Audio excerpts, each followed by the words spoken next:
Welcome to my What If series, What If Goku Was Smart, Part 1. Part 1.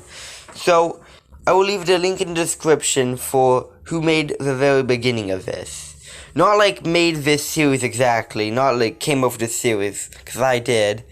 But basically, I'm basically copying someone's beginning of Goku's death or whatever. This is one of those series deals with it. Please. And yes, if I say a word what might sound wrong, I can't speak very well. It's something with my ADHD. So we will begin with Goku passing away.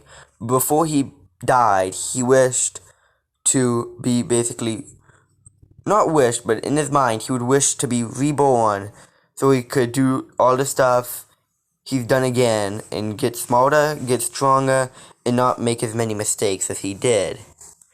So he would do that. And we'll start off with when Goku is training with Master Roshi.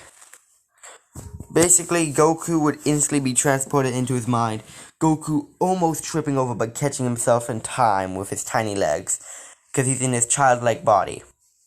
So, Goku would think, I guess my wish has been granted or whatever in his mind. Not saying it out loud, but continuing on because he knows what's happening. And asks Master Roshi when he gets done with training to teach him science, stuff like that. But Master Roshi doesn't teach him any science or math. So yeah, Goku can't count at anything. So we will be going to the Cell Saga, the very end of it. Not the very end, but the very beginning of the Cell Saga. And there will be a tiny bit of time skips before we get there, so yeah. Let's continue on from where we were. So Goku would continue training with Krillin here and there, being able to fly, stuff like that, instant transmission, sensing ki, stuff like that. I remember saying, what about Goku's transformations, blah blah blah blah. I would say Goku would be able to release ki, stuff like that. But when Bulma comes or whatever, when pause. When Bulma comes to not Kame's, but the Kame house or whatever, she would get Roshi's Dragon Ball original, well, the Dragon Ball Roshi had, and basically Goku would ask she would ask some of them. Wait, no, hold up. If I'm correct, that happened. So Bulma would ask Goku to help her. If I am correct, Goku before that helped find Dragon Balls and stuff before that. So yeah, basically Bulma would be coming back because she wants another wish or whatever from the Dragon Balls, and she would ask Goku to help her. Goku would accept, but this time he says, he asks, for him helping her, would she teach him basic knowledge and stuff like that. Let's say he didn't destroy the Red Ribbon Army or whatever just yet. I don't remember the canon storyline that much. I only remember Kai and Dragon Ball Super. But let's continue. So basically, during the whole thing, Goku would just wait to continue doing that for all of our Red Ribbon Army bases. Basically, corner all the troops into their main base. Then, basically, just make a humongous energy ball above his head, throw it out at enemies, knock him out, and instant transmission, right next to Dr. Zero, punching him. Because Dr. Zero would be flying away. Goku would basically kick him down on the floor. And Dr. Zero would cough up blood, but say, "You're pretty strong, kid." But Goku would instantly transform into a false Super Saiyan. If you don't know what false Super Saiyan is, it's basically a fake version of Super Saiyan, and it's way weaker, but it does give a decent power boost. And right after, he would yell, "Kaioken times 10! Basically, outmatching whatever his name by a decent amount, because he hasn't made that much power or whatever. He hasn't built his complete suit yet. But let's say Dr. Gero is still like a robot or whatever. So Dr. Gero, would basically, Goku would crush his head or whatever. Not his head, but like where the glass brain was or whatever. Goku saying, just looking at the blood and feeling disgust of the blood. But he notices Dr. Gero's key is somewhere else. Yes, in this series, Dr. Gero will have many different bodies all over the world. All over the world, I mean. So yeah, Goku would continue on like he was because he couldn't sense Dr. Gero's energy after it got transported somewhere else. Goku sighed knowing he has to deal with a cell again, another one at least. So, Goku would continue on, not being a stupid, stuff like that. We will skip until when Raditz survives. And this time Goku would have Super Saiyan. Like, Super Saiyan and Kaioken times 25. So, Raditz would appear and do what he tries doing in canon. Goku denies his offer and Raditz instantly tries grabbing Gohan. Goku instantly grabs his hand, Raditz's hand, and breaks it, kicking him away into a rocky biome or whatever. Not like kicking him, but basically grabbing him and teleporting to the rocky like biome he usually fights in. So basically Goku basically tells Raditz to basically surrender, become good, or leave the planet. And Goku would continuously do that until Raditz accepts to being good. And you might be saying, but that ain't canon, blah blah blah. But here's the thing, okay? It's my story, so please don't hate. But here's the other thing. You might be saying, but Raditz is evil, blah blah blah. So was Vegeta, and Vegeta turned out to be a, good guy at some point. So basically, the same thing would happen to Raditz as what happens to Vegeta in the normal timeline. And, I'm gonna tell you something. Here soon, there will be a thing coming up. Where Goku and Raditz will be trapped in the time chamber for 760 through 750 days on Earth, what would equal 2 years on Earth. That would equal about 700 years or so in the time chamber. You might be saying, but that would kill them both. Something like that, y'all would say. Well, not say, but think. So, I will now do something else, okay? Goku would basically ask Bulma to make a Dragon Ball radar, which she probably already had. She would give it to him without thinking. So basically, he would go get the Dragon Balls and ask to basically be telepathically connected, where he would be able to talk to the smallest Namek in the whole universe.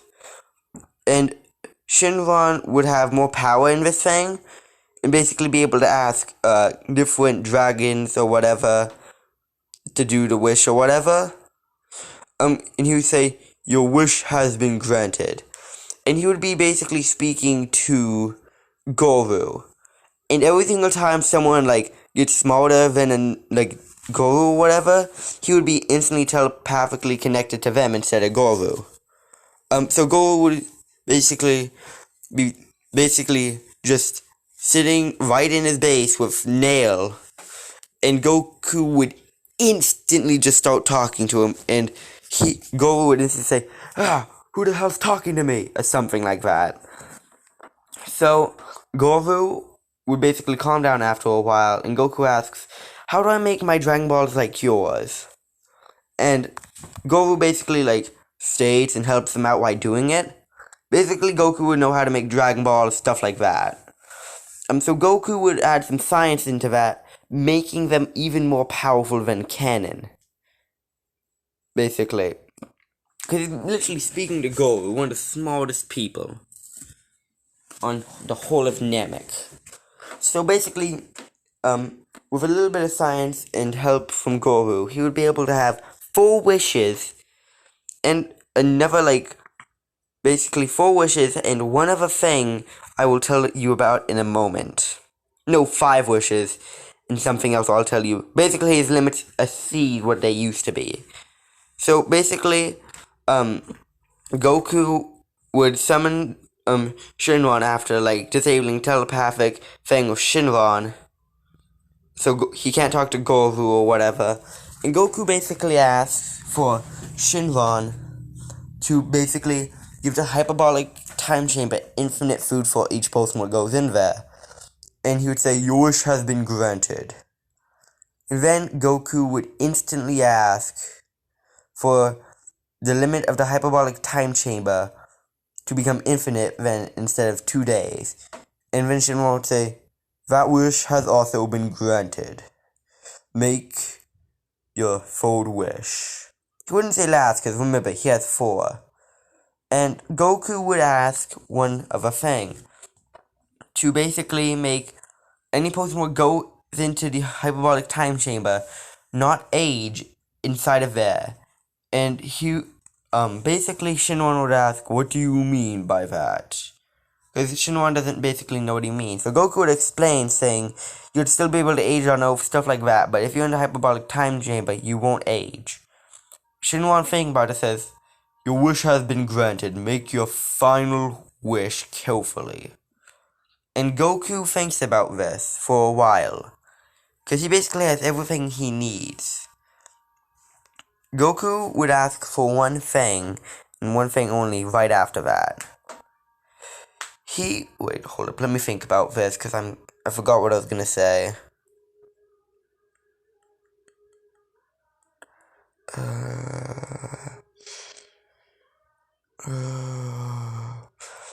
He would ask for anyone who goes in there to be able to heal instantly. Like, whenever they want to be healed, or whatever. Shinron would instantly say, "Your wish has been granted. Goodbye, the Saiyan Goku." Goku would be like, "Oh, thank God." But Shinron would be saying, like, just stopping himself, like, "That's not your real name." Basically, Shinron has been, like, acquainted to more manners, stuff like that. And he basically says, "Goodbye, Saiyan Kakarot," and leaves. Now, you might be saying, like, "What's happening, blah, blah, blah, blah," or whatever. So basically, Goku and Raditz would go into the time chamber. And basically train there for the next 2 years until the Saiyans come. Goku teaches Raditz Super Saiyan, Kaioken, and continues the training in there, okay? And remember, so basically Gohan and Goku gone in there for how many days? Basically 2 years in there, okay? So basically, that times, I think, I don't know. But basically, Gohan didn't have Super Saiyan at that time, remember, okay? And I'm making a reference to the Cell Saga here. And Goku taught him Super Saiyan, got him up to Super Saiyan 2, I think? No, he got into Super Saiyan 2 on his own. So basically, they would continue training, but Goku knows about all the transformations.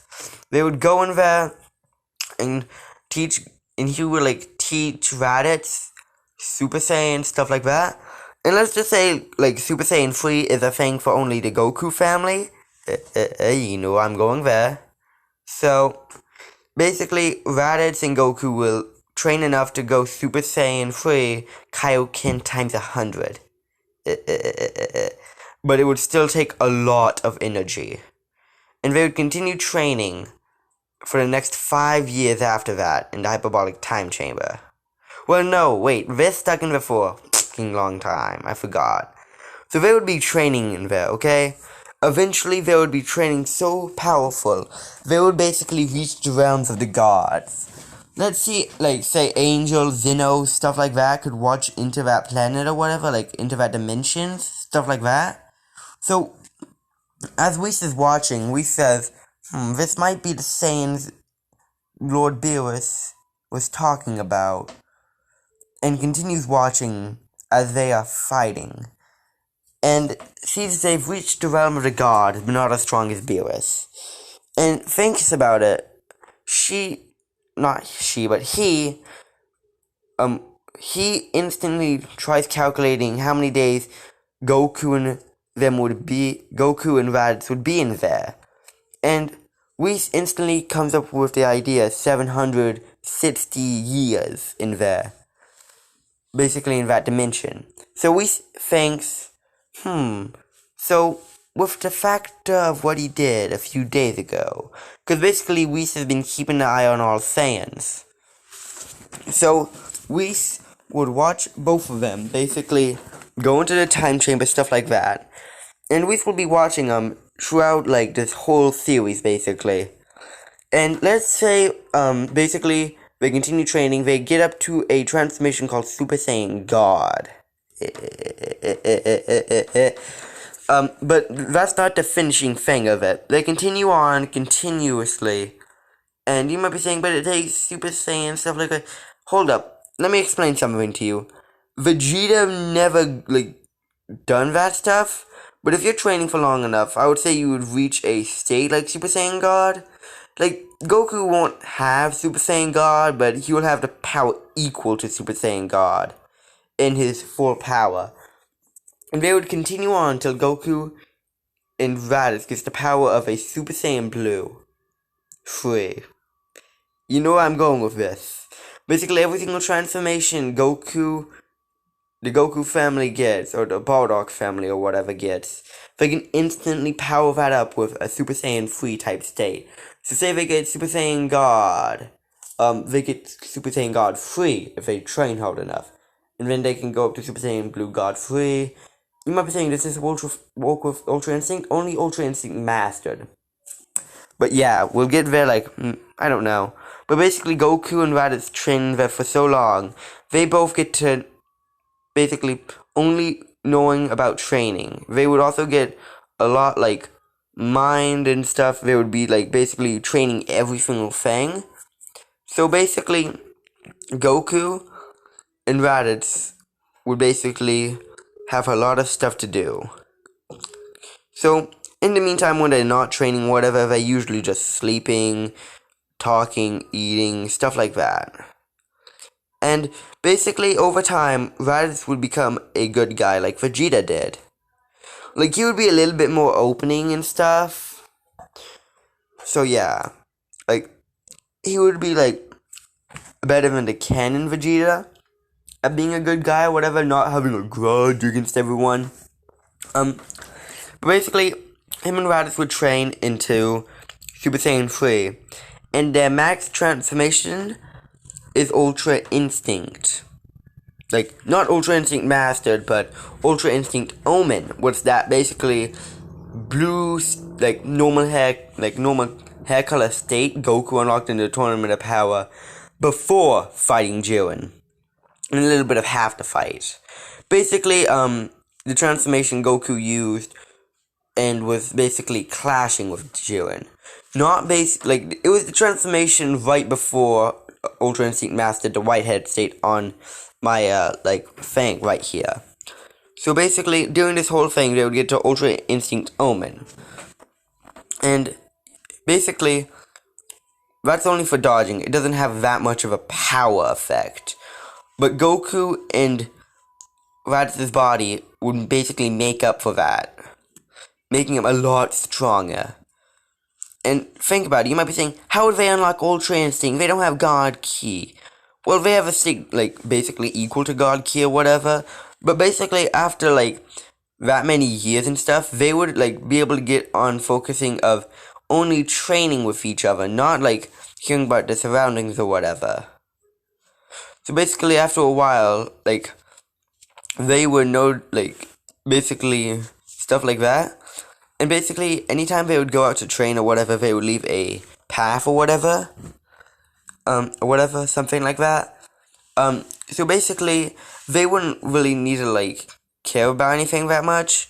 But, here's the thing about this, okay? As they're training, they would get so used to, fighting each other and stuff, they would only think about,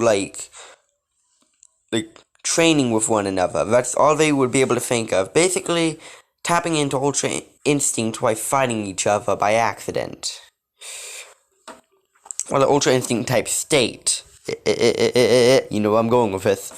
So basically, that's the final form, and they come out after a while, and they clash. I mean, clash with each other, like, before coming out. And, like, you might be saying, what about the power scale or whatever? That also comes with the 2-day limit thing. They changed that right after the Boo Saga. Basically, it's way harder for the time chamber to be destroyed as well. That was something him and Goku did. Making it where even if B was gone in there, he wouldn't be able to destroy it. Now, if one of the angels gone in there, it would be easy for them to destroy it and get out. So basically, Goku would basically just be more powerful. So would Raditz. And they would come out at a perfect time, both of them knowing, like, the instant transmission. And instantly, as, like, Vegeta and Nappa is about to, finish, like, people or whatever, like, kill, Krillin and, basically, before they can even lay a hand on anyone, they both teleport there, grab their hands, and snap, break both Vegeta and Nappa's arms. They would both scream out in pain, saying, "What type of power is this?" And basically, Vegeta would basically tell Nappa they have to go all out. And basically, Vegeta sends a Blood Slave, but you think that's really gonna do it to anything against a Super Saiyan Blue God if they wanted to go to that state? Basically, their only objective is to knock both of them out. Not to kill them, just knock them out. Because Goku, like, said that before they, like, left the time chamber. So, right before, like, they transform, Goku and Raditz look at each other and nod. Instantly picking one person at a time. Like, just one of them. So, Goku transforms into basically false Super Saiyan, and Raditz transforms into Kaioken. You might be saying, why are they transforming into different things? La, la, la. Here's the thing. Right after Raditz transforms into Kaioken, he instantly adds on Super Saiyan False. And Goku does the same with Kaioken. Basically same in the same state. And as, like, the Ozaru was about to punch him, like, Piccolo and Gohan, basically everyone watching would think they would die or whatever. No, basically just with one finger, they both just stopped the attack completely. And they moved their finger a tiny bit up, sending out an airwave or whatever with their energy, sent the Vegeta and Nappa flying and knocking them out. And basically they would collect the bodies and put them into a chamber, you could say. Because Goku was basically smart enough to also basically help Bulma make not help Bulma, but Bulma was gonna help Goku make a basically gravity chamber. And so, basically, even if Vegeta would be able to go Super Saiyan Blue, whatever, or Super Saiyan Blue Evolved, yeah, that basically, let's just say, even if Vegeta had Super Saiyan Blue, say Vegeta had Super Saiyan 2 or whatever, he would not be able to even move in there. He would have to go Super Saiyan God or something like that. And if you're wondering what I'm eating salt. Don't eat it if you don't have a high tolerance of heart attacks. I've been eating multiple things. Haven't got one. But basically, as they're like waking up, Nappa and Vegeta won't be able to even move, make key, anything. And once they wake up, Goku and Raditz instantly teleport, saying, "What, can y'all not move or something?" As they're in base form, just walking around like it's nothing. Hell, they both even fly and just yawn. And Nappa and Vegeta just sigh, knowing they're basically just taunting them. And Goku asks, "So do y'all want to become good?" And basically, Vegeta would hardly deny or whatever, but thinking about it, want to destroy Frieza. He thinks as long as it's for avenging the Saiyan race or whatever, he doesn't really care about Pride that much in this storyline, but he thinks as long as it's to beat Frieza, then yeah. Goku, knowing about Frieza, says, "Yeah, we'll beat him soon." And Nappa doesn't want to accept, but Vegeta just says, "What, do you not want to avenge our race or whatever?" No, he just says, "Do you not want to avenge our race?" And Nappa just sighs and agrees. Over time, they become like Raditz, and Vegeta becomes like his canon self. And after a while, basically, they would go to Namek, or whatever, hearing they also have some Dragon Balls. Basically, the whole series there would be easy. But instead of just, killing Frieza, Vegeta just gets sick at looking at him, because Vegeta is the one, punching him in the face and stuff.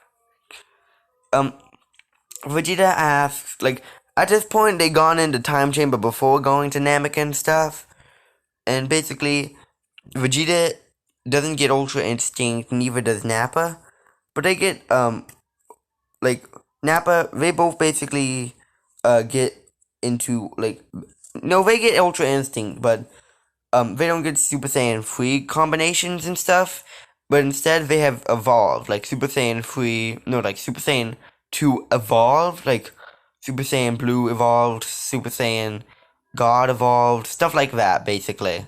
They both have that, as their own transformations to keep up with Super Saiyan 3. So basically they go there, beat up Frieza in the army with no problem, and basically just talk and stuff. Basically, instead of killing Frieza, torture, basically, they keep him alive, heal him almost every single day, and basically beat the crap out of him, making him feel the pain they felt. And Whis would Whis would just chuckle at this. And basically, the god of death, of Oath, or whatever his name is, would say, "This ain't a bad act, because he's teaching this monstrous evil a lesson or whatever." So basically, this doesn't count as Goku of any of them being able to send to hell. So they're basically cleaning up their reputation and stuff by beating up Frieza. So basically, they would continue doing that, but one day, Frieza, just makes a stupid comment. It's one of his usual racist ones. Well, yeah, racist ones about the Saiyans, saying, "You stupid monkeys," or something like that, telling them to let him go. And Goku and the rest of the Saiyans will get very, pissed off about this. So they all transform into Super Saiyan God, Super Saiyan God 3 or whatever, where Vegeta would go into... Oh wait, forgot, they don't have that. Yes, they do. So basically, they would go into Super Saiyan God, Super Saiyan Blue Evolved, and Super Saiyan 3 Blue, respectively. Super Saiyan Blue Evolved would be Vegeta and Nappa. Super Saiyan 3 Blue would be Goku and Raditz. And they just start beating the crap out of him and making him eat sensu beans. Beating the absolute crap out of him. Every single kick would just basically break a bone. Until Goku had enough of him and said, "How about we just kill him?" and they just all agree and kill him. And now we'll get to the, what saga is after the Saiyan? I think the next saga is the Android saga. So this is where we will end off, and I hope y'all have a good day.